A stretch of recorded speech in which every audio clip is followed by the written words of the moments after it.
with your campaign, can you tell me about your economic plan? Sure. I am a huge promoter of emerging businesses. So I think in terms of my economic plan, it's really a plan of let government get out of the way and let businesses thrive, particularly small businesses. They are the growth engine of the economy. So anything we can do to make it easier to form, so to streamline the formation process. Right now, there's sometimes delays of licensing and approvals. It makes it harder for small businesses to succeed. So we need to cut down that red tape and regulation. We need to help small businesses with, reducing the tax burden so that they can succeed, and then helping them with the tools to be able to scale up and create jobs for Illinois and for our country. We want it to be a friendly, nurturing environment for businesses so that businesses will want to form in Illinois and stay in Illinois. Right now, under one-party Democratic rule, we've had restrictions that make it hard for businesses, so they've been leaving Illinois and taking jobs with them, and I want to work hard to reverse that. Do you think, or in your own words, has the American dream become unaffordable? Cost of living is a pain point for a lot of people. I'm never going to say the American dream is unachievable. I love our country and I love the freedoms that we have. We are still a beacon to the world in terms of the freedoms that we have. And so it's a wonderful privilege to live in America, but cost of living is an issue, and one of my primary issues that I'm running on is to reduce cost of living for Americans. I'm running as a political outsider. So I have spent my career as an attorney, specifically an antitrust attorney. I have taken on the nation's most powerful corporations, and also I've sued Chinese companies to bring down, well, for Chinese companies I've sued for data privacy violations, but for other companies I've sued for price fixing and other kinds of anti-competitive activity. When companies collude and agree to fix prices and raise prices, that harms all of us. And I've been taking action to reduce prices, to make the markets more competitive, so that prices can come down for all consumers. I've recovered billions of dollars for consumers. I want to now take my skills and my energy to government and see what we can do to make the healthcare market more competitive, to root out some of the monopolistic practices, and that will dramatically decrease prices in the healthcare industry. Excellent. Now, as a reminder, these questions were asked of us, other people who are sitting in Congress currently, so I'm going to reword them to make more sense for this interview. Would you have voted yes on the Epstein Files Transparency Act? I am for transparency. I was not sitting in Congress at the time, and as I said, I'm running as an outsider. So in terms of the specifics of the legislation you're talking to, I can't speak specifically, but what I'll say is I'm for transparency. I think Americans have the right to information and to know, to have the data, and we are the people, and government is to serve the people. Now, another question in the same vein on, again, from sitting members of Congress. Would you have voted no on the Stop Illegal Entry Act of 2025? And again, I wasn't in Congress at the time, so I was not one of those elected officials. What I can say is that I strongly support securing the border. I very much support what President Trump has done to secure the border and to stop the huge numbers of illegal immigrants that were crossing our border. We cannot have an open border. We need to enforce our immigration laws at the border to keep our country safe. According to census data, Illinois has lost almost 300,000 people between the last two censuses, while the U.S. has gained a whole 7% growth in population. What needs to be done to make Illinois a state that sees population growth over the next decade? Some of the things I've just talked about. So one of the things is we need to support small businesses, and they are going to be creating jobs which will make people want to stay.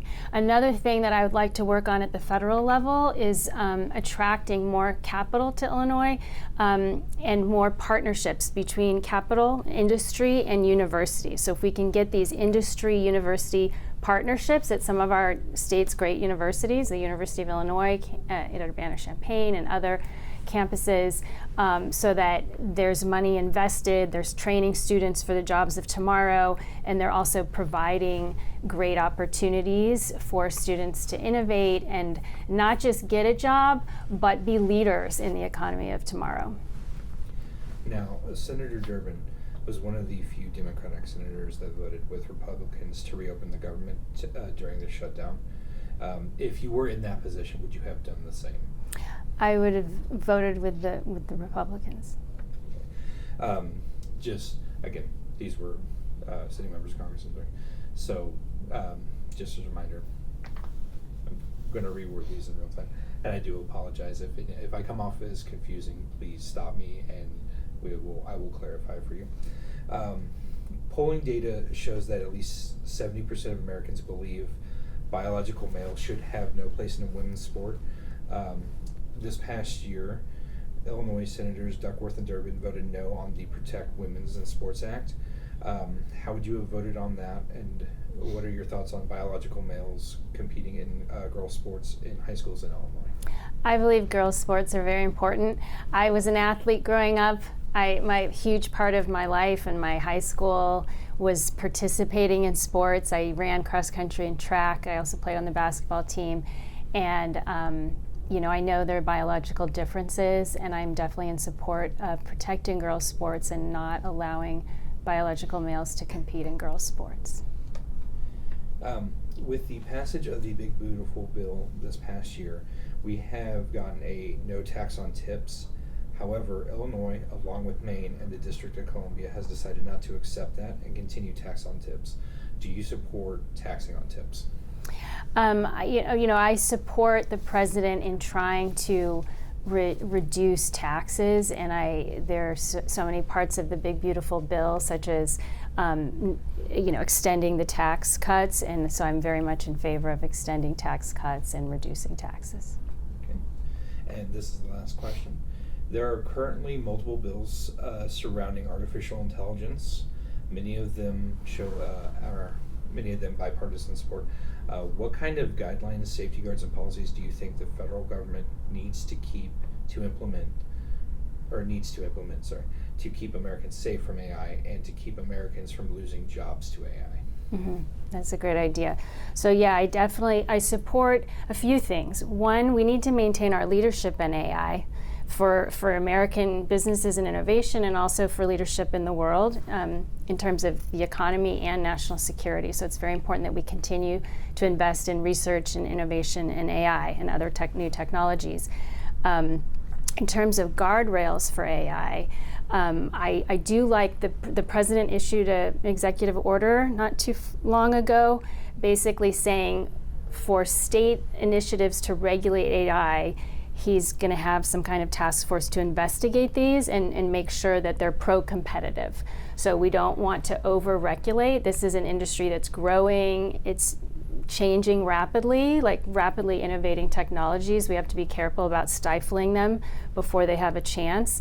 And so I think that we do have to be very careful about when we regulate them. We also need to protect people. So we have to take these issues seriously. We have to protect citizens from ways they could be harmed, but we have to look at not regulating it too much before we really know.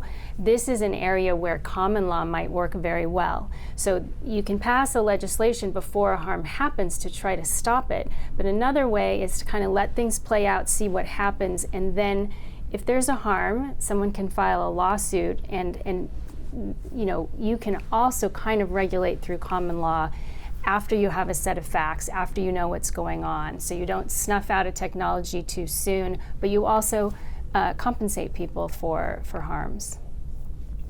And where can people find more about you and your campaign? I am Jeannie Evans, and you can find me at jeannieevans.com. That's JeannieEvans.com. EVANS, JeannieEvans.com. I hope you'll support us and get involved.